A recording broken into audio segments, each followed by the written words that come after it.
Hello, everyone, and welcome to episode 7 of The Cosmic Force, a Youtini Network podcast.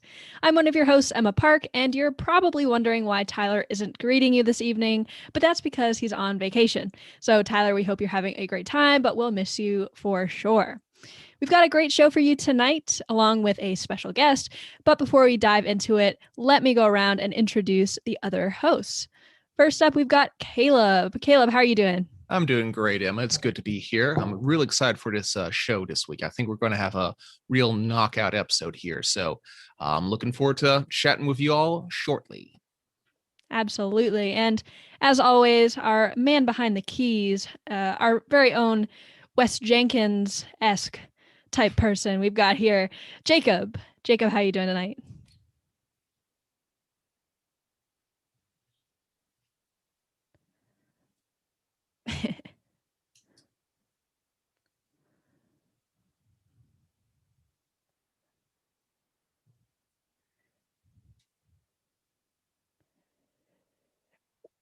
Well, at least you're rocking the Cosmic Force colors, so there's that. So our special guest. Oh no. Is it It's fixed. Okay.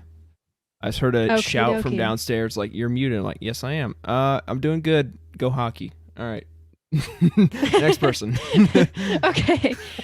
So now that we've got that fixed, we have our very special guest this evening, Youtini's own Karl Sander. Karl, can you introduce yourself to everyone and maybe describe what you do at Youtini? Yeah, hi everybody. Like Emma said, I'm Karl. I'm one of the writers at Youtini. I've been there for a while, helping out with collections, occasional guides, and chipping in on reviews. And every once in a great while, they scrape the bottom of the barrel in the bullpen, and I come help out with a podcast or two. That's awesome. Yeah, we love having Karl here. He's a great guest he's been on a couple podcasts now, I'd say. And we're super excited for tonight's show because the three of us Cosmic Force hosts are going to be building a reading list for Karl, who's just starting to dive into the comics. So there should be some interesting picks. And I guess in classic Living Force style, we're going to be doing it in like a draft order type of thing. So it should be a lot of fun. But before we dive into the meat of the show, Jacob, what is on our weekly pull list? Yeah, so there's a solid one comic book coming out today, and that is Bounty Hunters number 12. This is, again, under the War of the Bounty Hunters event. It's Prelude Target Solo, not to be confused with Target Vader. The writer is Ethan Sachs, pencils by Paolo Villanelli. The cover is by Mattia De Luis, and the colorist is Arif Priento, and letters from Travis Lanham. And as always, you can get the links to this down in the Comixology link for this book down in the description in YouTube right now, if you would like to pick that up. Yeah, more War of the Bounty Hunters preludes, and man, the story is really heating up, and is a pretty good issue. Although we had a little bit of discussion in Slack today about the pronunciation of or the writing style of 4LOM because they spell it phonetically. Forlom, yes. So that's always a fun debate. Tweet at us. Tell us, how do you prefer to say it? How do you prefer to see it spelled in comic books? We want to know. So before we dive into building our reading lists for Karl, we have our classic segment. I think we can call it classic by now. What we're loving. So we're going to start with our favorite art this week. And I'm going to start with my art of the week from Jedi Fallen Order Dark Temple number 3 with art by Paolo Villanelli. And I really loved this image of the second sister and a bunch of purge troopers.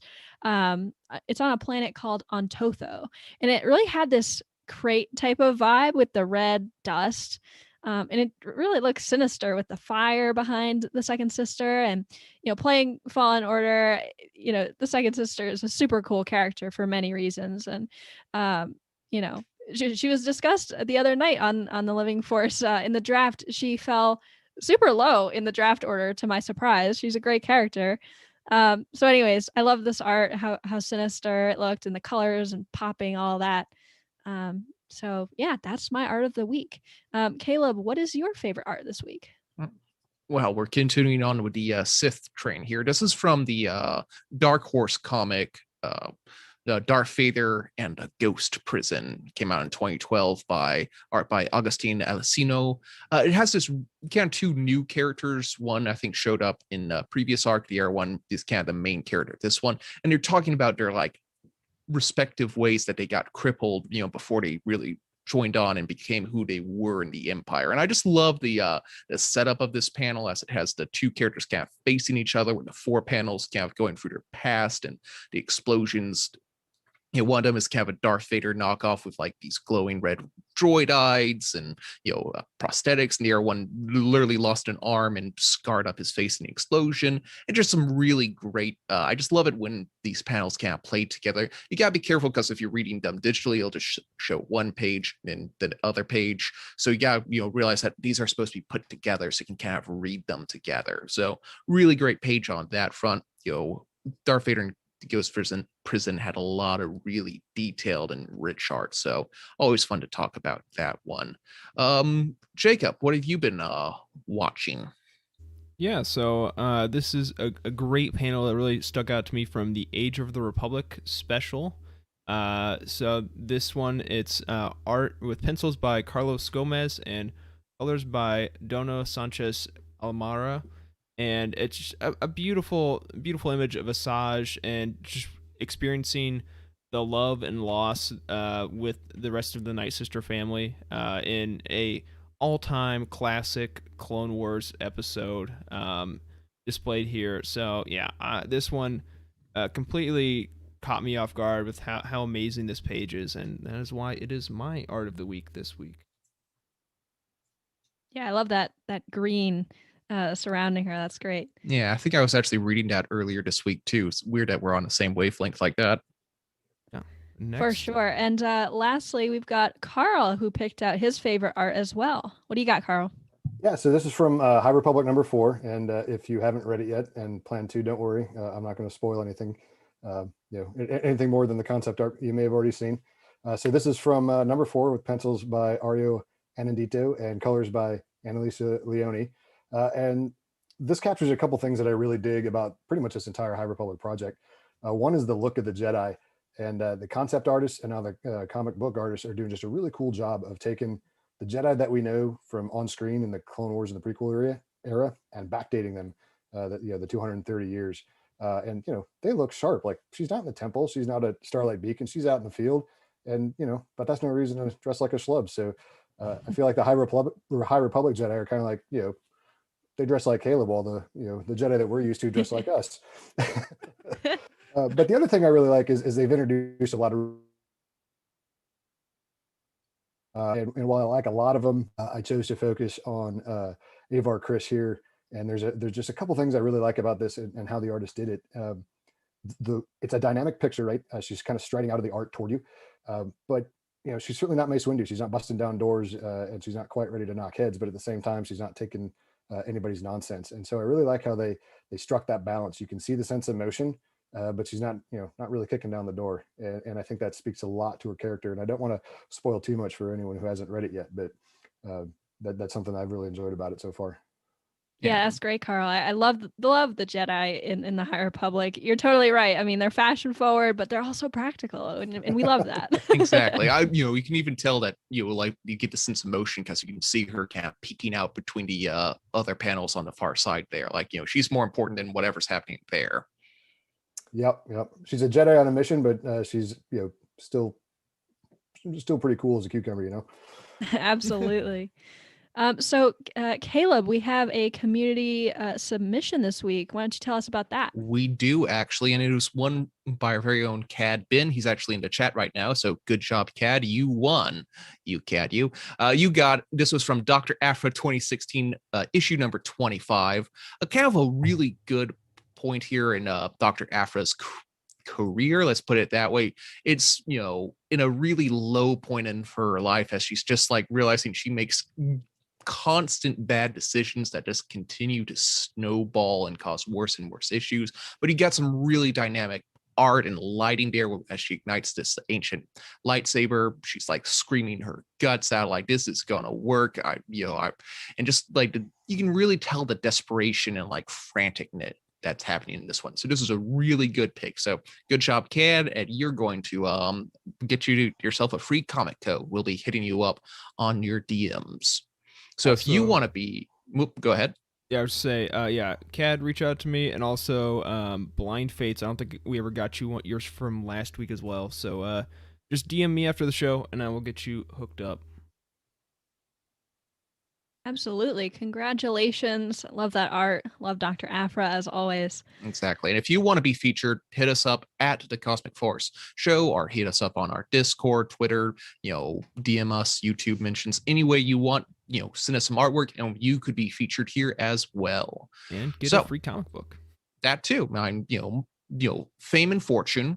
Sorry, fame, then fortune. Yeah, it's like I saw some people asking, and I've seen a few people in the past couple weeks asking for comic book codes in Discord, and like, hey, anyone got a spare code for whatever issue? It's like, the easiest way to do it, literally just send in a picture of a comic book panel to me, and I mean, like, nothing against Cad Ben. We love his submission. I would not have chosen a repeat person within like 3 weeks if I had many other options to go from. The only other one I think I saw this week was Blind Fates, who won last week. So it's as simple as, hey, I find pretty picture in comic book, please give me free comic book. That's usually about how it goes. Yes, and we love seeing it too. We love to discuss all of your art that you submit in Discord. We love to see it, so send it our way. We love it. Exactly. Like over in Discord, the other choice was having another wrinkly Palpatine that we talked a little bit about yesterday. That was also and let's face it, that's not a gorgeous picture. I mean, All right. So lastly here, we've got our little section where we're going to talk about what we've been reading over this last week, comics or otherwise. And I'll kick us off here. I've been reading the Star Wars Archives, which you can see behind me. That's just the box, not the actual book. But holy smokes, you guys, this is a crazy book. It weighs like 1,000 pounds and the pages are gorgeous. It was thought out so well. In the beginning of the book, you actually get to read a little bit about George Lucas's early life and his early projects he worked on in college, and all these little things about him. And it was so interesting to read about George Lucas and then to transition into his like first, total hit of a project, Star Wars, which, changed the, the movies as we know it. The man's a genius, and it was cool to read about his early life. So I recommend it even just for that. But it's huge. It's gonna take me forever to get through it because it's 600 pages. But it's really awesome. It's a ton of fun. And I've also been reading Skywalker: A Family at War still. I kind of read like a couple essays or so like before I go to bed. And for anybody that doesn't have that book, it's kind of broken up into essays, which are sort of chapters, and they're not too long. They're like 10 pages, 10 to like 15, sometimes shorter. It's the perfect bedtime read. And it's very interesting as well to sort of have an in-universe sort of history book. And I didn't think I would like it, but I really, really do. So check it out if you've been sleeping on it. I really recommend it. So that's what I've been reading this week. Caleb, what have you been reading? I've been doing a little bit of catching up, going all over this place. I read the next couple arcs in Afra. I'm one of those people who has to slow play things. Like I can really enjoy a series, but I find more joy in like reading an arc or two arcs and like, I'm going to put this down now because last thing I want to do is blaze through that. For a few fantasy nerds out there, I tried to do the Wheel of Time, a long time ago, and about book 5 of Powering Through, I just had to put that down. So I learned you got to slow play things. So I'm doing a couple arcs of Afra. I'm also going in and like hunting down like all the Charles Soule I can find. So I picked up a couple of like his earlier stuff and just really enjoying him as a writer and all he brings to the table. So that's kind of what I've been going through with that one there. Jacob, what are you up to?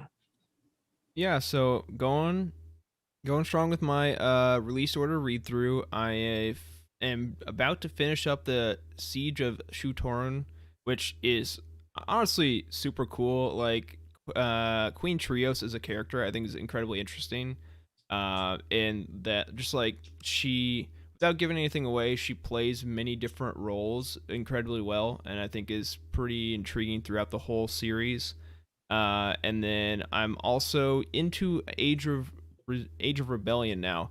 I said last week that I really loved Age of Republic. Age of Rebellion so far isn't doing it for me as much. Like I got really excited because like, oh yeah, Tarkin was first, and it like tied. It started off with a tie-in to the novel, and then it just went weird places. To be honest, so it's not doing it for me as much, but I'm still enjoying all these one-off stories. The special had a very strange story about Porkins and Biggs going on vacation. And I'll just I leave it at remember that. that. It's the strangest story I think I've ever read in comics for Star Wars, and that's saying a lot. Well, okay, of course, it can't touch Dark Empire 2, but it's pretty close. So Now, no, were all those written by the same person, or because I know they have different artists for a lot of no, them. for there's three for each of the Age of series. I think there's three authors that kind of like bounce around. I think they might each have two individual issues, and then they all have a story in the special, I believe. Okay. So more or less that. So yeah, that's what I've been reading. Karl, have you been reading anything interesting as of late? Yeah, not too long ago, I finished Greater Good, and it was great. I'm really enjoying that Ascendancy trilogy so far. In fact, I'm enjoying it so much that it's making me. It's actually helping me get past some of the things that bothered me about the first Canon Thrawn trilogy. So I like that one even more now because of the Ascendancy trilogy, which is a pretty impressive feat by Mr. Zahn. I think he might have a future at this writing gig. As far as comics go, I did take advantage of the thanks to Emma's enabling. I took advantage of the Comixology sale, and anything that was on sale that I didn't already have digitally, because I had a few digital ones already, and even some that I had physical copies of, I just bought everything. And instead of jumping into any of the big Legends or Canon lines, that you guys are going to help me out with, I've read some of the more obscure ones just to kind of check them out. So, for example, I read the comic adaptation of Han Solo at Star's End, which was kind of trip. I've been kind of poking my way through the English translation of the manga adaptation of the original trilogy, and that's been pretty fun to see. And the other one, the one that I'm most entertained by so far, and it's kind of a nice segue off of Emma's Star Wars Archives, is The Star Wars. And what this is a comic adaptation that's written by J.W. Rinsler, who some folks may recognize as a guy who's done a lot of the behind the scenes books about the development of different installments in the Star Wars saga. In the course of his research, he found a 1974 version of George Lucas's script, and eventually, between him and Dark Horse, they got George to say, yeah, go ahead and do it. All by itself, it's a really cool book. The art is amazing. One of the characters, I swear they must have used Jason Mewes from the Jay and Silent Bob movies as the inspiration for. But the work is beautiful. The story by itself is pretty neat. Yeah, I think I actually got that on one of like a large Infinites omnibus sort of like larger book here, and I actually read that. It's as an artifact of Star Wars history, it's really cool though too, just to see how different it was, and you'll see names that we know from the movies, but they're names for different places and different people doing different stuff. Yeah, it's really wild to see what that was. It's really good, but you can also tell like if this was when I was going through it, my big thought was if this was actually put on screen, this would be like another forgettable 70s, sci-fi sort of thing. There's some cool moments in here, but like if there was it lacked, I don't know, something I think would have made it timeless that the original movie had. I'm glad it got reworked. Sure. Let's put it that way. Yeah, definitely. I would not have wanted this to be what we saw instead of A New Hope. So my interest in it is, aside from like they did beautiful work. Oh yeah, it looks great. My interest in it and what my entertainment value in it is kind of as a historical artifact or a look at what that draft was like then. It's That's weird. Interesting. I had no idea that was a thing. Yeah, you get it's almost like you can see George Lucas like working things out, because you see like it's like the beta version, and then you see what it turns into, and it's like this really fun like development cycle sort of thing. So you can almost tell what George Lucas was watching a lot of, like, he got into samurai movies after that. It's like, ooh, I should start doing a lot more with this. Yeah. Interesting. Yeah, that's funny because when I was reading the Star Wars archives, I came across a page that had a few like pages of the original script for the Star Wars. So that's funny that you mentioned that. I've got to check that out. That's very cool. All right. So before we dive into the main section of the show, we are going to jump into a very quick merch ad, and we'll be right back.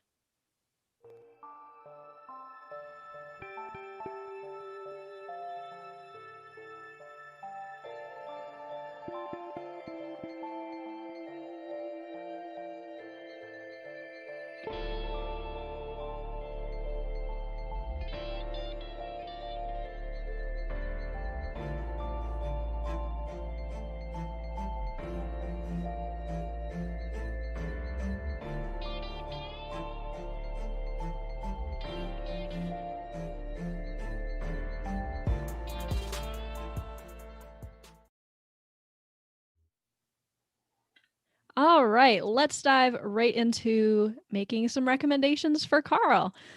So before we did the show, we asked him a few questions. Basically, a question to ask us questions, if that makes any sense. And so the general response that we got from Karl was, where to start, which is a very common question when people are starting out with comics or trying to get into it, like very hardcore, is where do you start? Do you start with issue 1 of something? Do you start out with a volume of something? And the other part is what do you do with crossovers?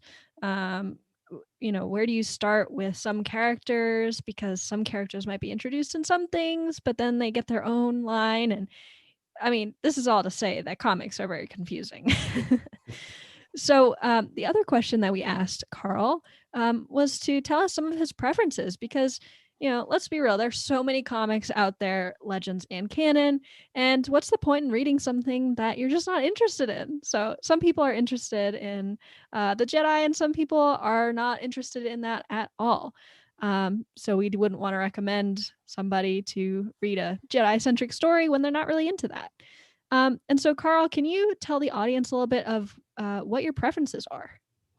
Yeah, well, that the first question, if I remember right, when I'd answered it, I was specifically talking about the Afro series because a lot of people have been talking about it, and not even in comic and book podcasts. It gets talked a lot about just in Star Wars in general.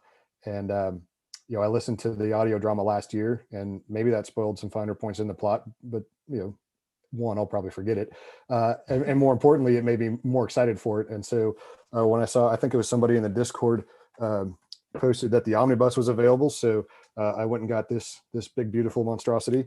But it got me wondering, where's the best place to start with Afra? Is it Afra issue 1, or is are there backdoor pilots in the comic book universe like there sometimes are in TV that would be a better place to start for her story? As far as other preferences, I've always liked Jedi lore and Force lore. So as part of that fascination, I've already gone back to like Dawn of the Jedi, Tales of the Jedi, John Jackson Miller's Knights of the Old Republic. So I've checked those out. And so I'd love to know what other series you guys think would be good for that. And I have a professional background in military aviation, so I've got a soft spot in my heart for starfighters. In fact, it was probably being a fan of X-Wing fighters that got me down that road to begin with as a little kid. So anything you have along those lines would be great too.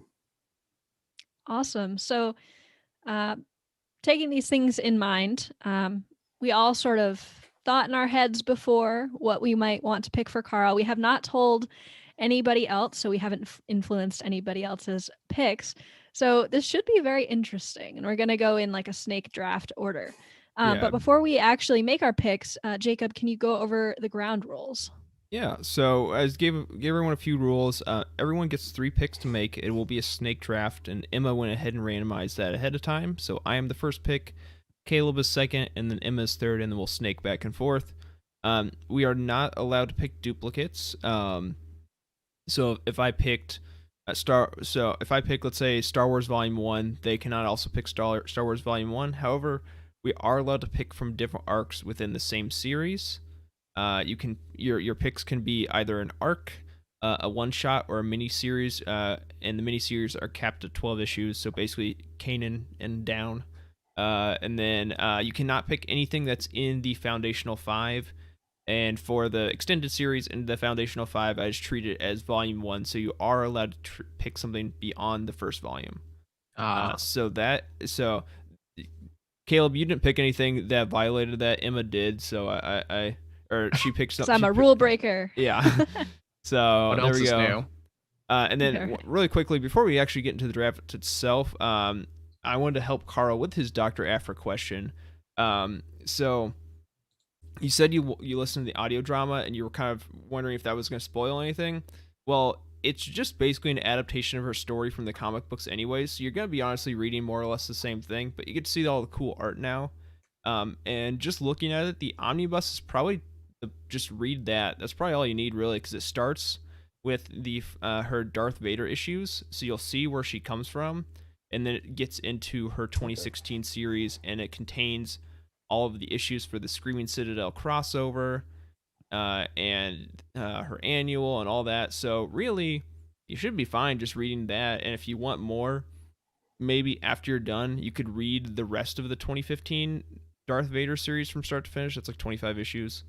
And there's a little bit more of her there. But yeah, I think you'll probably get just about all you need just from that omnibus, just reading it cover to cover. Oh. Cool. I might need to go find one of those dictionary stands like they have in the library, though. Yeah, it's pretty hefty. Yeah, as Eric might say, it's a thick book. It's thick. I paraphrase. Oh, definitely. But if you don't have the omnibus, the canonical entry point for Dr. Aphra is in the Darth Vader 2015 series. So if you want to get all of Aphra from beginning to end, start with Darth Vader until she's almost written out a story, then switch back to the actual Dr. Aphra comic books. Yeah. So perfect. That's that. So now I think it's time to get into the pick. Cue the NFL draft theme music. All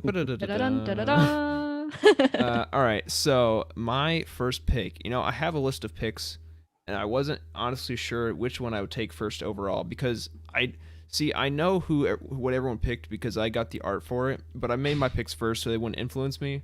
Mm-hmm. But knowing this, I could pick snipe you guys, but I will not. I'm going to take what I think is the best overall pick of my list.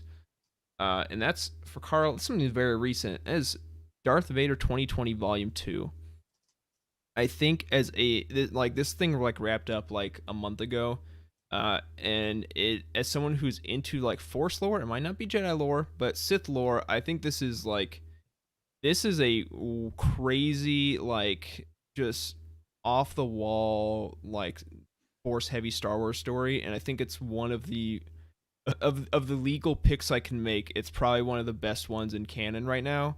And I am not well versed in Legends comics yet, so I think this is probably the best I could give you right now. It is a fantastic story. If you like Darth Vader, if you want to get a little more glimpse into what's going on behind the scenes in the sequel trilogy with Palpatine, I think this is a great place to go. And that is why it is the number one overall pick in the Karl comics draft. So that's a damn good pick. I mean, it's a really good story. Plus, the first arc is good. I think I liked it. Yeah. I don't think I liked it anywhere as much as the second arc, though, because it kind of is wrapping up loose ends with his own backstory, which is fine. It's just it does different things. Like it's a great story on it in its own merit. I just think for what Karl was looking for, I think this might appeal a little bit more to him than the first. Exactly. volume. So you don't feel like you have to read the first arc. It's still pretty good, but the second arc stands on its own two legs, unlike Vader for the first half. Yeah, and the other good thing about this volume too is that it ties into the movies pretty well, and that's all I'll say. Yeah, absolutely. All right, so Caleb, I think you have the next pick in the draft. I have the next pick, don't I? Let's go ahead and get this one out of the way before someone else snags it. I'm going to pick Poe Dameron, volume number 1. And maybe you could also throw volume number 2 in there if you like that too. It is the easiest pick because of the Starfighter influence. One thing I really liked about it is, one, it has really good great art by Phil Noto. We already spent an entire episode talking about that. So great artwork. Plus, it's in a in the sequel trilogy era, which not a lot of media has come out in that area. So it's really good to see these fun characters and like the new world they set up, and actually kind of dive into it. Not to get like too grandstandy and soapboxy, but what part of the reason why we now love this prequel era so much is because so much media, like the Clone Wars, the comics, the games have come out about that era. So now we love that era so much. We can argue about the quality of the movies until the sun runs out, and we will. But because there's so much media around it, there's so much hype that we can really enjoy that thing, and we like the movies now more. So the more comics we get into the sequel trilogy, the better. And that's it. Poe Dameron's a really good character. He, it's got some really fun, artwork. It's really great Starfire chases, and he has a villain in was it Commander Trex? T-Rex? Agent Terex. Agent T-Rex, yes. And it's just a really good fights. You get to do some wild, crazy stuff with like kaiju fights, and it's just a fun read. Yeah, I'm not trying to sell Caleb's pick for him, but I think it is a really good because you had asked about it. It's a great Starfighter focused comic, but it's like mixes of like starfighting and like espionage almost, because it's it's very like it's the resistance before.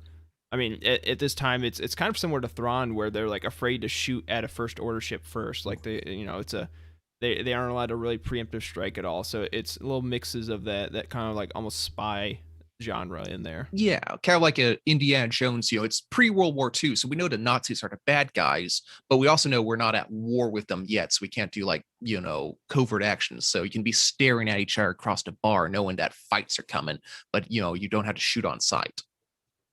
Yeah, cool. And I'd say that the other great thing about this Poe Dameron Volume 1 is that the way that Noto does the art during like the dog fights, which I think is what would interest you the most, is the starfighters and the dog fights.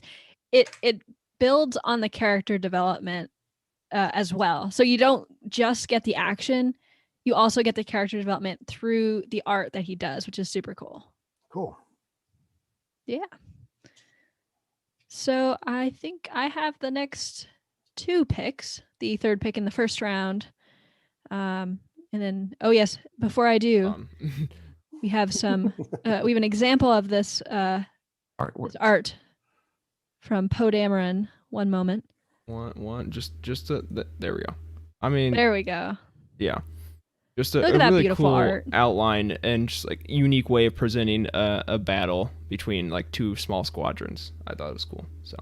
Oh, that is cool. I had it saved from last week, so I figured I'd drag it out real quick. So yes, for my first pick, the third overall pick in the Karl's Comics draft, I am going to recommend Han Solo, Imperial Cadet.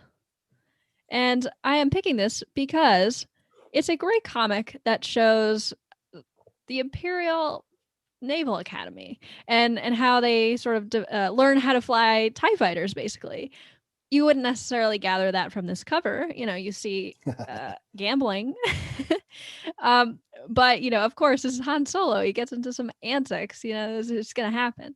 But I enjoyed reading about not only Han, but some of the other cadets learning how, their first instinct is to help out their fellow pilots, but the Empire doesn't really want you to do that. And so struggling, with that moral decision of how do you fly in the Empire, but still be a good person, I guess. So yeah, I really love this series, and I think you're gonna love it too. Excellent. Yeah. Yeah, and I wouldn't know anything about fighter pilots and casinos at all. Of course not. Yeah, no, nothing you'd say on air. Yeah. This one ties in well with his solo movie appearance, and honestly, having watched the movie, I was like, this is not exactly how I'd expect him to flame out of the academy. like it was like, oh yeah, he just like did something really stupid, like jacked a TIE fighter, and that's what happened. That's why he got kicked out. But no, it's a little bit more complex than that. Yeah, very cool story. Honestly, like Emma, when you picked this, like I was like, or like you sent me your first one, and I had to veto one because it was against the rules. And then I was like thinking about my own. I'm like, Imperial Cadet might be a good one. And then you picked it. I'm like, well, never mind. But yeah, I loved it, and it's also very timely. It is the first chronological canon appearance of one very important character for a event going on right now. This is true. So yeah, if you want to see the origins of one Terminator Star Wars man himself, Valence, it is in this comic book. So definitely would recommend it for that as well. Yeah, this is a really, really solid comic. Have you read it, Caleb? No. I keep seeing it. I'm like, I'll get around to it. I'll get there soon. Yeah, I mean, it's weird because like the cover doesn't really depict really what it's about. So I think maybe that turns people off. I don't know. Since when have comic covers actually cared about what's on the inside of the comic? True. You make a point. So yeah, that was my first pick, and since we're going in snake order, I have the next pick as well. The fourth overall pick in the Karl's Comics draft. I am picking Star Wars Obsession. So it's our first Legends comic off the board. Full disclosure, I haven't read a lot of Legends comics, but I did read some for my appearance on Legends Look Back, and this really stuck with me. I wish that this was canon. If you want in your mind, it could be canon. It totally could. It's got some really awesome Jedi stuff, and especially with the original Clone Wars animated cartoon. If you watch that on Disney Plus, it makes it even cooler because you've got Dirge, who is on the cover of one of the upcoming something in War of the Bounty Hunters. Did I make that up? He's in it. He's on a cover for something. I don't remember which one it is, but yeah, he's there. Yeah, so you get some Dirge, you get some really awesome Force and Jedi stuff, which I know you like, Karl, and a really awesome tie into Revenge of the Sith as well, and the Clone Wars. It really is the Legends bridge between those two, which is so cool. I felt so giddy reading this. It was that amazing. I mean, there's no Ahsoka. She didn't exist yet. But it's so good. You get awesome Padme and Anakin stuff, and then you get some awesome Jedi fights, and you get some Ventress. It's great. Well, you must have said Legends 3 times because I see Jared showed up. Yeah, Jared literally right as we switch over to the Legends cover, it's like, hey, it's Karl from Jared. It's like, oh wow, couldn't have scripted it. This pick is dedicated to Jared Mays, who made me read this. It's very good.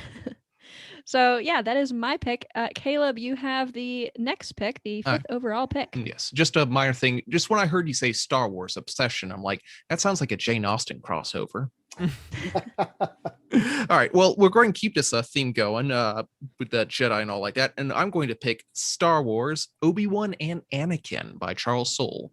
I kind of read this earlier this week and was blown away by how really good it is.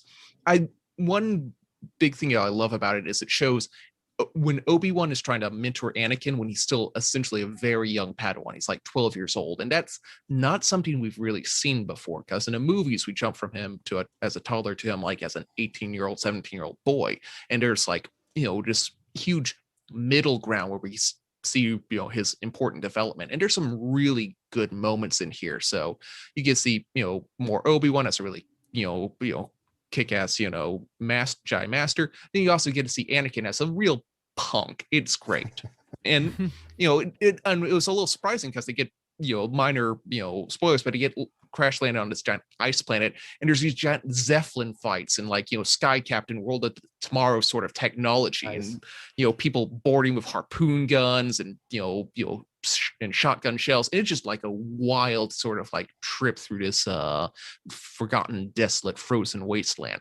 It's honestly very reminiscent of Dark Empire 2, I think, with the steampunk Jedi hidden world. Kind of. It's been a while since I read that. Yeah. Wait a second. I read Obi-Wan and Anakin, and there was no naked Palpatine. There is no naked Palpatine. See, okay, it's missing the best part of Dark Empire, unfortunately. But yeah, Dark Empire 2, there's a scene where they accidentally just stumble upon this world that like has steam powered Star Wars. And it's kind of similar to this, where it's a civilization that is cut off from the rest of the galaxy for the most part, and has some sort of backwards technology. So, well, we don't see naked Palpatine, but you do see Club and Palpatine. Yeah, we Palpatine do is see a Palpatine. That's true, completely yeah. irresponsible person and brings a 12-year-old to a nightclub. It's great. As one does, or Exactly. probably shouldn't do. So that's my pick, Obi-Wan and Anakin. I think the only bad thing about this is it wasn't a full series. It's only 6 issues. I think even like, I mean, obviously we'd love more. Like, even if it was 12, 12 issues could have done so much more with this like time period. Would have been fantastic. But all right, I think that means Absolutely. I'm next again. You are next. 6th Okay. overall pick. Wow, just staring at my list. There's so many options. I think this is where I have to snipe the obvious pick, and that's Star Wars TIE Fighter. Like, I mean, I'm sorry. I knew this would not be around for my next ones. Well, actually, it would have, because it's a snake. I pick again next. But anyways, we're just gonna get it out of the way. Star Wars TIE Fighter was a mini series, which I actually read the first issue of like yesterday. So I mean, is it fair that I'm giving this recommendation even though I haven't finished it? Probably not, but I know it's good Star Wars Starfighter content, and I haven't read much Legends to help you out there, so I'm giving you this. It ties into the Alphabet Squadron trilogy with Shadow Wing, so that's pretty cool, and also has a tie to Imperial Cadet, believe it or not. So a tie. Oh my gosh. Yeah. There's a character in Imperial Cadet that winds his way into this story. So that's pretty cool as well if you end up reading Emma's suggestion. So so far I've been really enjoying it. It's very cool to see, Alexander Freed's interpretation of the much more technical side of Star Wars and the much more technical side of like warfare and dogfighting expressed on a comic book. So far I'm loving it, and hopefully if you get around to reading it, you'll enjoy it as well. So, TIE Fighter is it's a fair pick. It's a fair pick because I've read the whole thing and it was on my list. I'm pretty sure it's on everybody's list. It's just one of those, like, it feels like classic Star Wars in the fighters, with the art, and you get the dog fights and then you get the stuff in the hangar. It screams Karl on it. Like, really. It was like the first thing I thought of when I was thinking of recommendations for you. So I think you'll enjoy it. Nice. I remember seeing they had like a short excerpt of it in the hardcover, or at least the first edition hardcover of Alphabet Squadron. I remember reading that, and I don't know why it dropped off my radar after that, but I should definitely get my hands on it. Yeah, it's funny because there's the comic excerpt in the hardcover novel, and then there's an excerpt from the book in the back of the issue of the comic book as well. So it's kind of a little of Mobius strip of content. Yeah. All right. Boris. Yeah. So with my last pick, the 7th overall pick in the Karl draft, is Star Wars Darth Maul, Son of Dathomir. So I said I didn't have any Legends, but this is like the most like gray area content as far as, besides maybe the Revenge of the Sith novelization that I know of, where it came out in 2014, I believe, and is by Dark Horse, which means it should be Legends, but it is not. I'm sure you can consider it Legends because it kind of goes with a lot of the Darth Maul Clone Wars content, the later content with him in Mandalore. So I guess it kind of just was in a weird place with that transition. But I think it's a highly underrated comic for, I guess, Legends / canon, whatever you want to make of it.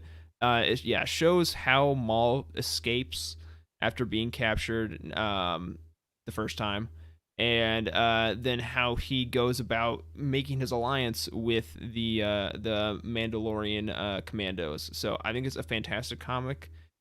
And so you got a little bit of that Force side of things. You get some really critical information about Darth Maul's backstory that's never been explained anywhere else. I think it's highly underrated. Do not try and find a physical copy of this. It's very expensive as far as I'm aware. But yeah, great story. And if you happen to, for like the 5 people out there that this applies to, if you've happened to read the Maul story in Myths and Fables by George Mann, the Galaxy's Edge Park version of the story, because it's not in the regular one. There's a incredibly awesome tie between the Maul short story in there and this comic book, and that's all I'll say. It's fantastic. Please read both these. I see Eric right now, who's one of the people that has read that Myths and Fables story, in the chat saying he hasn't read it. Please, dude, please finish this comic. You'll be like blowing up my DMs when you finish it. I promise you that. So, yeah, that is my pick for the draft. Darth Maul, son of Dathomir.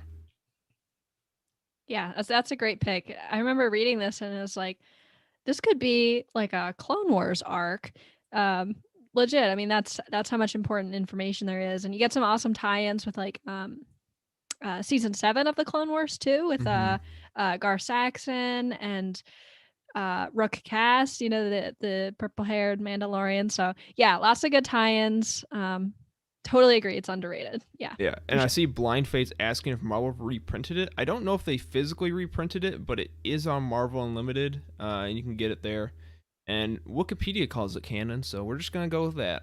Yeah, I had it like pulled up. I was going through a bunch of comics I want to read. I put it on like I'm going to read it shortly, and I just haven't gotten to it this week. So also the art is super cool because it's Dark Horse styling, so it looked like Dark Horse definitely has a definitive look to it, and it is not what is happening right now. And you know, for better or for worse, I'm not saying one's better than the other, but it's much more in line what you expect from a Legends comic art wise.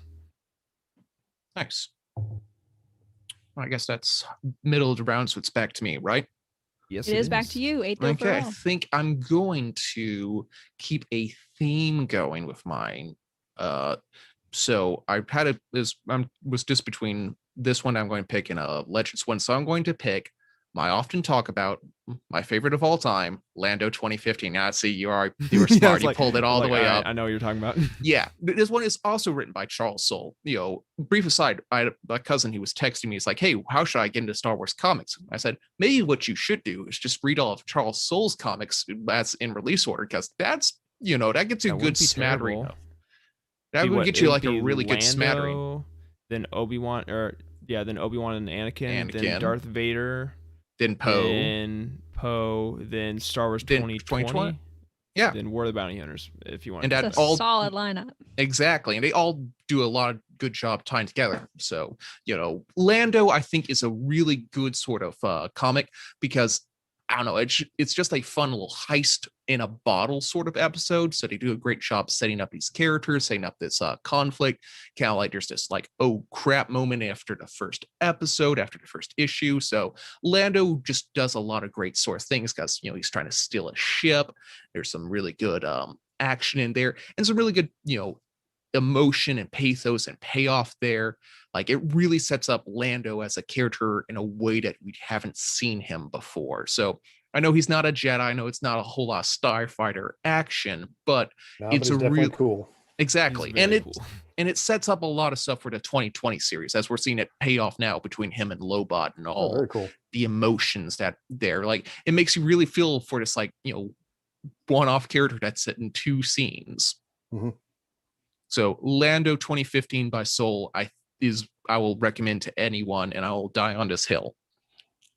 It does have a little bit of Force lore type stuff because let's just say the ship he steals is very intriguing with someone who really likes Force stuff. We'll just say that. Yeah, it's a solid pick. I think no matter what anyone's interests are, it's just that solid of a comic for sure. All right, so we are now at the very last pick of the Karl's Comics draft, with my pick, 9th overall, and I am going to choose one of my favorites. Yes, Jacob already knew. This is Star Wars 2015, Volume 8, Mutiny at Mon Cala. I talk about it a lot, I think, but I mean, first of all, let's just say the obvious. This cover is amazing. It's so gorgeous, and you've got Leia and her, you know, super like inspirational pose, and oh my gosh, I love it. Propaganda poster. It is. Yeah. That's what it makes me think of. It makes me think of rebellion propaganda, and that's why it's so unique in that way, and I love it. Yeah, that's. Bob, I think that's Bob, like one of the first images we have in our intro video. It is. Yeah. I made sure it got in there. make sure you buy your Republic War bonds. That's what that poster's telling me. Yeah. Oh yeah, for sure. But inside this comic, the cover is cool, but the comic is also very cool. You get to see how the rebellion sort of convinces Mon Cala to join the rebellion, and so they get all the how they get all the ships that you see in later movies, which is super cool because the Mon Calans, they like to be peaceful. They weren't really sure about joining the rebellion, and this whole arc is sort of depicting how Leia and the rest can sort of get Mon Cala on their side. It's just a solid arc, and all of Star Wars 2015 is super super awesome, but some of the later arcs are really solid, building up the rebellion from the very small ragtag group that we see in episode 4 to the not so small and not so ragtag group that we see in episode 5. Absolutely. Like, if I have one caveat to say about recommending this series, is it works really well if you've read the Dark Lord of the Sith. Like, they had an arc about what Vader did to Mon Cala to make it into that sort of thing. And I read that. I luckily had read that first and then read that one. I mean, it's not important, but you do get a little bit more if you read that series first, I think. Yeah. And I mean, honestly, I think all of us would say that reading Dark Lord of the Sith is like an absolute must. And the reason why nobody's picked that yet is because it's on our foundational 5. Because that series is like probably my favorite Star Wars comic that I've ever read, Dark Lord of the Sith. Definitely one of the best Vader series in for general, sure. Yeah, it's very solid. So yes, it definitely does help to read that before this arc. And also, I'm sure you've probably watched the infamous like underwater arc from the Clone Wars on Mon Cala. That also ties in a bit as well. Yeah, I think the Clone Wars.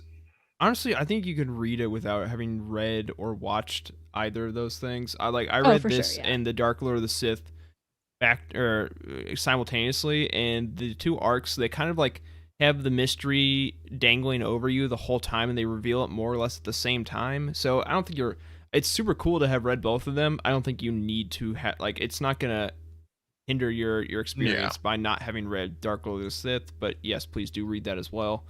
And then, yeah, I mean, if you've seen Clone Wars, you know the Lee Char episodes. You can watch them if you want. It's early Clone Wars, which comes with a whole bunch of stuff. But yeah, it's fine. I think, again, that they do a good enough job of explaining what's going on with Mon Cala that you don't need to know. But it is cool when you see like characters from that show back up. Sure. I think that's all. That's all of our picks. Yeah, that wraps up the draft. Hopefully, I mean, kind of a little bit Legends lacking, I would say. But we do have some honorable mentions from Tyler. Jacob, do you want to be Tyler's proxy? Yeah, sure. So Tyler sent me a few suggestions for you as well, since he's now in the chat, but since he couldn't join us on video tonight. He said the High Republic and the High Republic Adventures. I know you're already reading at least the Marvel series. I don't know if you're reading. Okay, you are reading both. Yep. So you already know how great they are. Yep. If you're in the chat and you have not read these, highly recommend it. He also recommended the TIE Fighter series. I figured at least one of us would pick it, and so I did. And the last is a new Legends selection. So it's X-Wing Rogue Squadron from 1995. Said it's a great starfighter story, and if that sounds familiar, it's because yes, it is that Rogue Squadron. It was, hold on, let me pull up what he said.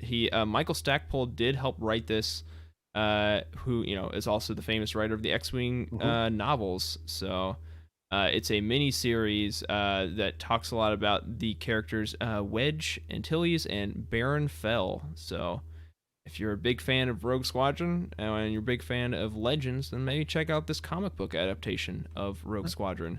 Nice. I'd imagine it's on Marvel Unlimited if you have that. So, That sounds good, because I know a lot of people are really big fans of like the novel series. I'm just wondering if that's like, is it a tie-in to the novel series, or is it like the first issue of the novel series? I don't know. I think it sounds like it might be an adaptation. I don't know if it's a tie-in. I don't know if Tyler's still in the chat and can clarify that. I should have looked it up beforehand if I had that thought as well. Fine. But and then two other just honorable mentions outside of Tyler's suggestions. They are our foundational 5, but 2 I think would be really great for you are Rise of Kylo Ren. For some of that more Force, Jedi, Sith, all that good stuff's wrapped up in there. And it's another Charles Soule comic, if you're seeing a trend here. That's also where we find the hat. We're gonna get Charles someday. That is where we find the hat, the Snoke hat, the infamous Snoke hat. And then the last one, of course, is again yet another Charles Soule comic. Is Darth Vader, Dark Lord of the Sith. 27 issues of Darth Vader directly after Revenge of the Sith, and it is very, very good. A lot of more Jedi, Force, Sith lore in that, talking about Jocasta Nu and like how she survives the Purge, spoilers, and how she's trying to like look at what remains of the Jedi Order, and there's a tie to Into the Dark with some ancient Jedi practices. There's so much cool stuff in that comic that we can't let you get away without recommending that as well, even if we couldn't within the confines of the game. Exactly. Yeah, let's just run down our picks real quick. So we have number 1 from me, Darth Vader 2020 Volume 2. Number 2, Caleb, Poe Dameron Volume 1. Number 3, Emma, Han Solo Imperial Cadet. Number 4, Emma, Star Wars Obsession. Number 5, Caleb, Obi-Wan and Anakin. Number 6, myself, TIE Fighter. Number 7, myself, Darth Maul, Son of Dathomir. Number 8, Caleb, Lando. And number 9, Emma, Star Wars 2015, Volume 8, Mutiny at Mon Cala. So, it's a lot to throw at you, Karl. I don't know, are there any of them that like stick out to you? Or like, I want to read that tonight, where you're really feeling it, or you're just gonna have to kind of parse through it and see. Yeah, I'm probably gonna have to marinate on it a little bit. And truth be told, I'm gonna read them all eventually. So you don't have to worry that I'm gonna end up ignoring someone's recommendation. But a lot of them I had heard some really good things about, including the Poe Dameron one, and certainly Darth Vader, Dark Lord of the Sith. There were some surprise ones here, like Son of Dathomir and Obsession, that I hadn't heard much about. So that definitely piques my curiosity. So I can't necessarily say that's going to make me read one before the other. It might come down to what I have hard copy on the shelf, or if I happen to be chained to my desk and I'm going to read Comixology when I should be doing something else. We won't tell if you don't. I won't. No, that's great, guys. I really appreciate it. Well, thank you, Karl, for being on the show and for letting us pick a list for you. This was a fun exercise. I think I can speak for all of us when I say this was a fun exercise to sort of pick through what we've read and figure out based on your interests what would be good for you. So we really appreciate you being on the show. Yeah, well, my pleasure being here, and also take the opportunity to say that it's been really great watching you guys hit the ground running from when this was just an idea bouncing around in Slack to your first episode now. It's what, your 7th, but it feels like you've been doing it for a couple of years now. So hats off to all you guys, and it's really exciting to watch you guys grow. Of course. Thank you, Karl. That's very Thanks nice. so much. Yeah. All right. So before we bounce out of here, we just want to let you know that next episode we'll be doing a roundtable on Volume 2 of the Star Wars 2020 series with a special guest. Just to give you all a heads up, the trade paperback doesn't collect the last issue of this arc, which is issue number 12. So if you want to sort of follow along with us, maybe get that issue separately, or however you'd like to do it. But we just wanted to give you a little warning on that. And the links for these, for the trade paperback, is down below in the description. All right. So that will do it for episode 7 of The Cosmic Force. Don't forget to subscribe to the show wherever you get your podcasts, and tune in every Wednesday at 8 p.m. on YouTube to hear us live. If you like what you hear, please leave us a review on iTunes, which will help new listeners find the show. Be sure to visit youtini.com for reviews, articles, and news for the entire expanded universe. We encourage you to join our Youtini Discord community, which, by the way, has over 1,000 members now, which is absolutely amazing. You can find that by going to youtini.com/discord. If you'd like to help support the show, you can find us on Patreon at patreon.com/Youtini and start receiving exclusive perks starting at just $5 a month. A special thank you to Cheryl Bell, Patrick Ortiz, and Karl Sander on our Jedi High Council, and Kyle Hickman, Elizabeth Cloutier, Jason Mitchell, Freddie C., and Sally and Chris Eilerson on our Alliance High Command for their amazing support. You can tweet the show at Cosmic Force Show or the host individually. I'm Irma Jedi 26. Caleb is at Caleb Laminack. Jacob is at Jacob Bausch. And Karl is at Karl_Sander_. Thank you again to Caleb, Jacob, and Karl for podcasting with me today, and a special thanks to our listeners for joining us. We truly appreciate you. We'll see you next week, and may the Force be with you.